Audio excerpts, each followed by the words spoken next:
Rhapsody of realities. आज रविवार 28 फरवरी 2001, Sunday 28 February 2021। Rhapsody of realities.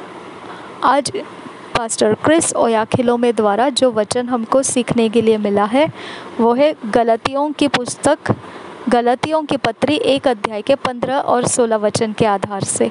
Galatians 1 chapter 15 to 16 verse. ये वचन के आधार से, ये वर्स के आधार से आज का विषय है क्राइस्ट इन यू, मसीह आपके अंदर। क्राइस्ट इन यू, मसीह आप में। ये वचन हम पढ़ेंगे Galatians 1 chapter 15-16 verse. But when it pleased God who separated me from my mother's womb and called me by his grace to reveal his son in me। Hindi में हम पढ़ेंगे, परंतु परमेश्वर की जिसने मेरी माता के गर्भ ही से मुझे ठहराया और अपने अनुग्रह से बुला लिया, जब इच्छा हुई कि मुझ में अपने पुत्र को प्रकट करे कि मैं अन्य जातियों में उसका सुसमाचार सुनाऊं, तो न मैंने मांस और लहू से सलाह ली। और एक बार पढ़ेंगे, परंतु परमेश्वर की जिसने मेरी माता के गर्भ ही से मुझे ठहराया और अपने अनुग्रह से बुला लिया, जब इच्छा हुई कि मुझ में अपने पुत्र को प्रकट करे कि मैं अन्य जातियों में उसका सुसमाचार सुनाऊं, तो न मैंने मांस और लहू से सलाह ली।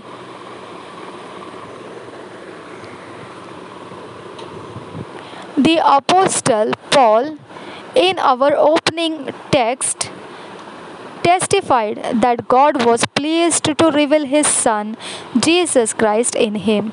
प्रेरित पौलुस जो ये शुरुआती वचन हमने पढ़ा, उसके अंदर गवाही जैसा बता रहा है कि परमेश्वर प्रसन्न रहा इस बात से कि वह उसके पुत्र को, यीशु मसीह को पौलुस के अंदर प्रकट करे। This is not just for the apostle Paul, it's the calling of every Christian। अब ये केवल प्रेरित पौलुस के लिए ही सीमित नहीं था, यह बुलाहट हर एक मसीह के लिए है। Christ revealed or expressed in your daily walk is the essence of Christianity।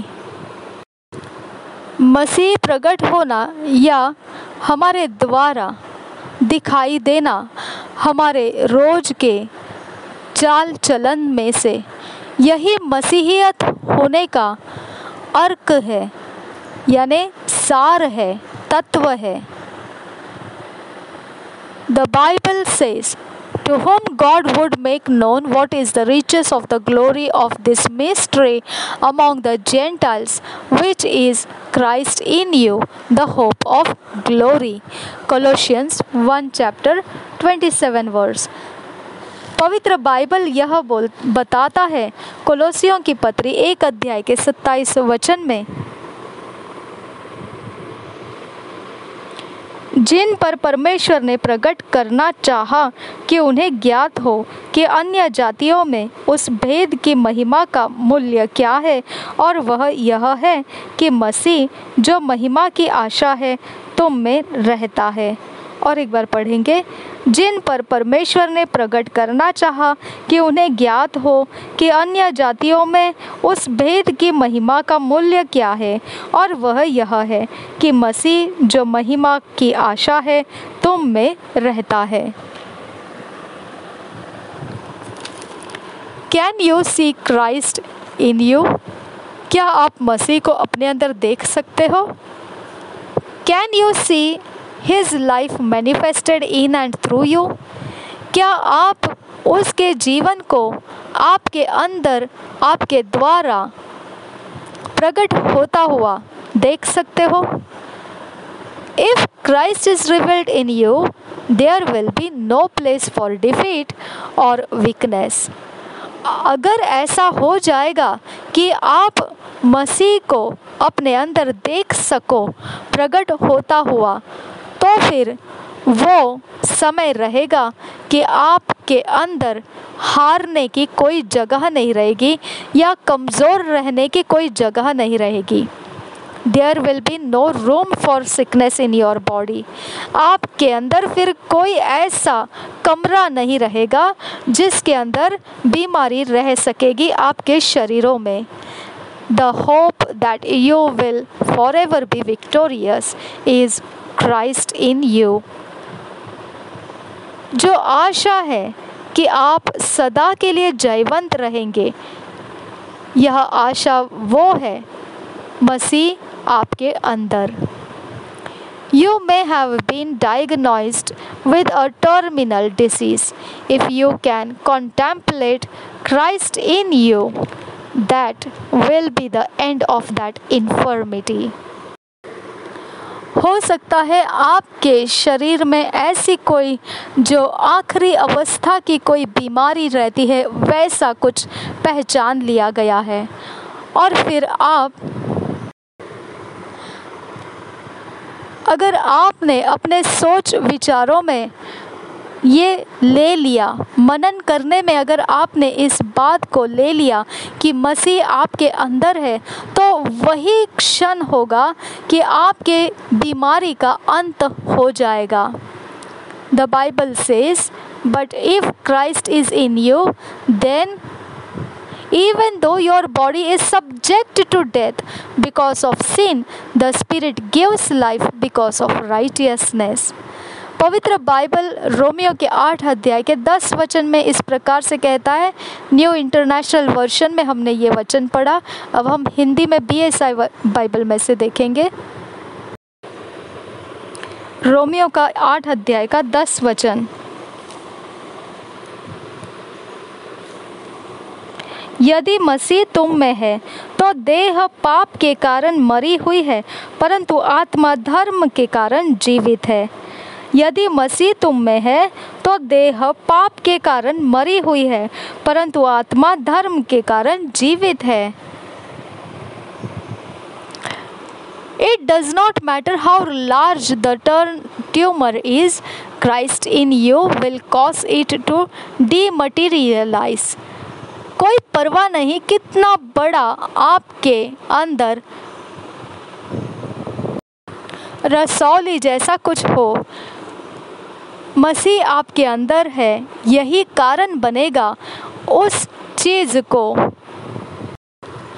उद्ध्वस्त कर देने का। Peter was going through the quarters visiting the brethren. पतरस जो था वो अलग अलग कमरे से होकर जा रहा था, घरों से होकर जा रहा था, और वह भाइयों को भेंट करता हुआ जा रहा था। Then he met Aeneas, who had been paralyzed, bedridden for 8 long years. और फिर वह मुलाकात हुई उसकी एनियास से, जो लंबे समय से पैरालाइज हो चुका था और वह बिस्तर पर रहा करता था 8 लंबे सालों से। In that condition he received the gospel. ऐसे अवस्था में उसने सुसमाचार को स्वीकार किया। All that Peter said to him was, Aeneas, Christ makes you well. जो कुछ भी पतरस ने कहा था वो यही था जो प्रेरितों के काम 9 अध्याय 34 में लिखा है। Acts 9 chapter 34 verse। हम हिंदी में देखेंगे प्रेरितों के काम 9 अध्याय उसका 34 वचन।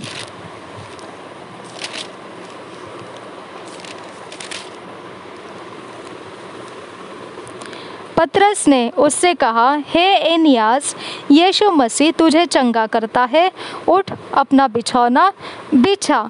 तब वह तुरंत उठ खड़ा हुआ। और एक बार पढ़ेंगे। पतरस ने उससे कहा, हे एनियास, यीशु मसीह तुझे चंगा करता है, उठ अपना बिछौना बिछा। तब वह तुरंत उठ खड़ा हुआ। If you have been experiencing symptoms of disease or infirmity in your body, Christ makes you well. अगर आप अपने शरीर में कोई बीमारी या कोई व्याधि के लक्षण अनुभव कर रहे हैं, तो मसीह आपको चंगा करता है. Become conscious of the indwelling of Christ. He is your strength. Therefore, if you could not walk, rise up and walk. ध्यान में लीजिए इस बात को कि मसीह आपके अंदर रह रहा है. वही आपकी ताकत है. इसके लिए अगर आप चल नहीं सकते हैं तो उठ जाओ और चलना शुरू करो. In him and through him you can do all things. उसमें और उसके द्वारा आप सब कुछ कर सकते हो. You are victorious forever. आप सदा के लिए जयवंत हो. He is your redence, your wisdom and your righteousness. वही आपका छुटकारा है, आपके लिए बुद्धि है और आपके लिए धार्मिकता है. Blessed be God. धन्य हो परमेश्वर.